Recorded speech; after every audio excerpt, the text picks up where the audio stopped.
Le dessous des cartes va consacrer 2 numéros à la forêt. Aujourd'hui, je vais vous raconter l'histoire de la forêt française depuis le Moyen-Âge et nous allons mesurer à quel point cela touche à notre culture, à notre territoire, à notre économie, à notre imagination et même à nos légendes.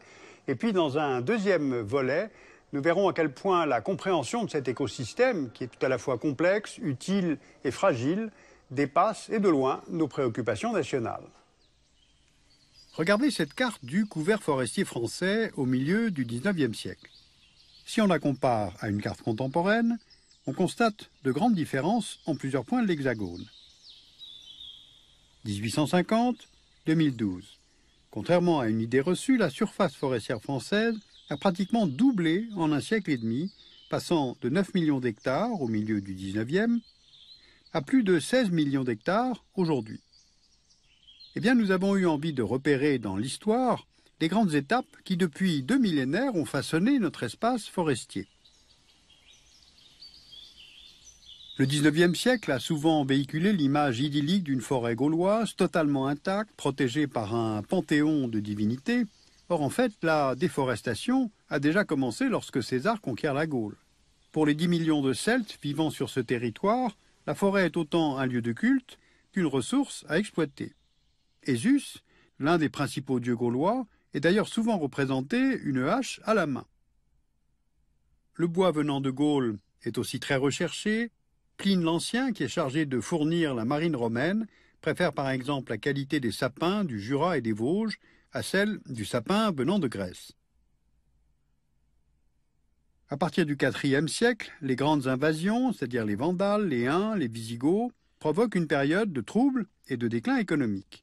La forêt regagne alors du terrain et colonise les terres agricoles abandonnées.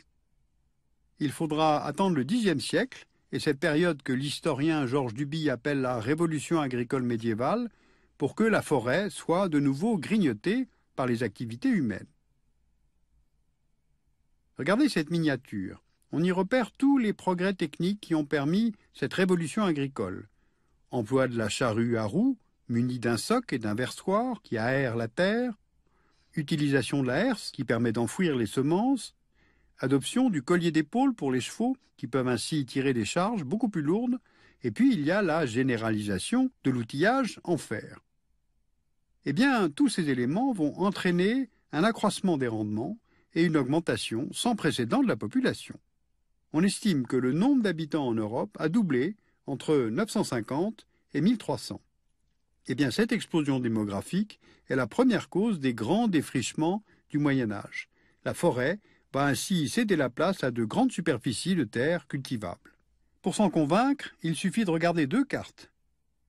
La première nous montre une restitution de couverts forestiers en France, en Angleterre et en Allemagne au XIe siècle, et la seconde, ce qu'il en reste, 3 siècles plus tard. Il y a donc alors un risque de pénurie de bois. C'est pourquoi Philippe VI de Valois promulgue le premier code forestier en 1346. Ce document, qui est connu sous le nom d'ordonnance de Brunoy, aura en fait peu d'influence sur la reconstruction du patrimoine forestier français. Pourquoi ? Bien tout simplement parce qu'il ne s'applique qu'aux forêts de la couronne. Or en 1350, l'influence royale est en fait assez limitée sur le territoire. 2 faits marquants vont restreindre l'impact des activités humaines sur la forêt. D'abord la guerre de Cent Ans, qui oppose la France et l'Angleterre, et surtout la peste noire, qui en 5 ans décime le tiers de la population européenne. À partir du XVe siècle, l'économie se redresse, les défrichements reprennent, d'autant que l'État est souvent le premier à exploiter de manière intensive ses propres forêts lorsqu'il a besoin d'argent. Au XVIIe siècle, Louis XIV veut développer sa flotte commerciale et militaire. Colbert crée les arsenaux de Brest, de Rochefort, de Toulon. Il ordonne la construction de 276 navires de guerre. Alors quand on sait que la construction d'un vaisseau de 74 canons et 60 mètres de long nécessite l'abattage d'environ 3000 chênes centenaires, on mesure l'ampleur des besoins. Les chantiers navals disposent d'ailleurs d'un droit de préemption sur toutes les coupes et chaque arbre est utilisé de manière à en tirer le meilleur parti. Colbert ordonne aussi la plantation de nouvelles futaies comme la forêt de Troncey, 11 000 hectares au centre de la France, entièrement dédiés à la production de bois de marine, et ce, sur un cycle de 200 ans. Du point de vue législatif, de nouvelles ordonnances sont publiées en 1669 et 1689. Le pays est alors divisé en 16 départements, gérés par des maîtres des eaux et forêts. L'un d'eux est resté célèbre pour avoir écrit des fables. Il s'appelle Jean de La Fontaine et il a exercé cette charge dans le canton de Château-Thierry pendant près de 20 ans. Après la mort de Colbert, la législation mise en place tombe dans l'oubli. Aux besoins traditionnels comme la construction ou le chauffage s'ajoutent maintenant de nouvelles activités industrielles très consommatrices de bois. La superficie de la forêt française décline à nouveau au cours des XVIIIe et XIXe siècles. Début XIXe, elle ne constitue plus que 16% du territoire national, soit 2 fois moins qu'aujourd'hui.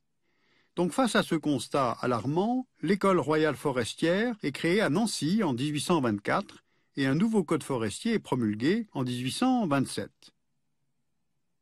Quelques années plus tard, Napoléon III lance une première politique de reboisement, plantation de pins maritimes sur les landes de Gascogne, afin de fixer les dunes et d'assainir près de 300 000 hectares de landes et de marais, et replantation de la forêt de Sologne, qui avait alors pratiquement disparu.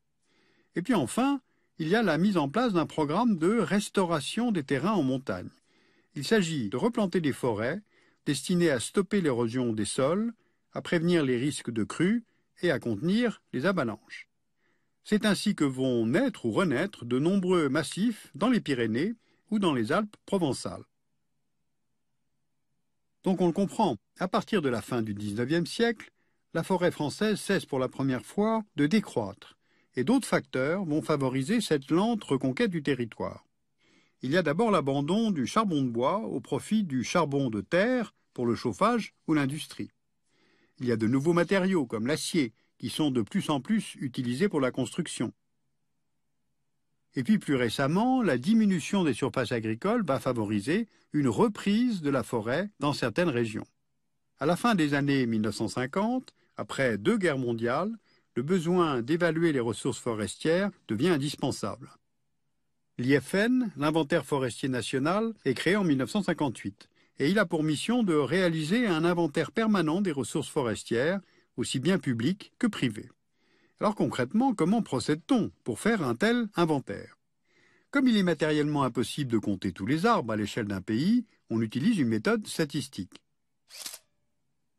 Pour commencer, l'ensemble du territoire est virtuellement découpé en carrés identiques de 1 km de côté, soit une superficie de 100 hectares. Chaque année, 1/10 de ces carrés est analysé par l'inventaire forestier. Puis cette trame se décale l'année suivante, et ainsi de suite. Eh bien, l'avantage de cette méthode, c'est que la trame d'échantillonnage se déplace tous les ans, en prenant en compte ainsi l'ensemble du territoire. Voici par exemple les surfaces retenues pour une année donnée. Alors pour bien comprendre, maintenant concentrons-nous sur l'un des carrés d'inventaire. À partir du centre du carré, un programme informatique détermine de manière aléatoire un point d'inventaire principal, et parfois même des points secondaires, puis un cercle de 50 mètres de diamètre est tracé autour de ce point.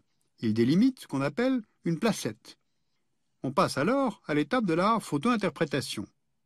En s'appuyant sur ce type de photographie aérienne géoréférencée, des techniciens analysent sur ordinateur chacune des placettes. Les zones non forestières sont rejetées.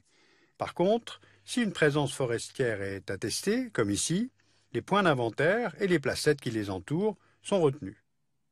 8000 à 9000 de ces lieux sont ensuite visités. Arrivés sur le terrain, les techniciens de l'inventaire forestier commencent par rechercher le point d'inventaire défini lors de la photo-interprétation. Une fois localisé par GPS, ce point est matérialisé par un piquet, à partir duquel plusieurs cercles concentriques sont tracés. Le plus grand cercle matérialise la placette définie lors de la photo-interprétation, et dans cet espace, on y relève le taux de couvert et les différentes espèces présentes. Ensuite, les arbres sont recensés suivant leur taille dans l'un des 3 autres cercles. Ainsi, les gros arbres, d'un diamètre supérieur ou égal à 47 cm et demi, sont recensés dans un cercle de 15 mètres de rayon autour du point d'inventaire. Les arbres moyens sont comptabilisés dans un rayon de 9 mètres et les petits arbres dans un rayon de 6 mètres. Et cette méthode statistique est jugée suffisamment fiable pour permettre par extrapolation de calculer le volume de bois sur l'ensemble du secteur étudié. Et sur le terrain, d'autres données très importantes comme le caractère du sol, le type d'humus, la quantité de bois mort ou encore l'inventaire de la flore sont également enregistrées. En 2011, 8432 placettes ont ainsi été visitées par les techniciens de l'inventaire forestier et leurs relevés ont permis, entre autres, d'estimer le volume de bois disponible en France métropolitaine à environ 2,5 milliards de mètres cubes, soit la 4e plus grande réserve de bois dans l'Union européenne, derrière la Suède, la Finlande et l'Espagne.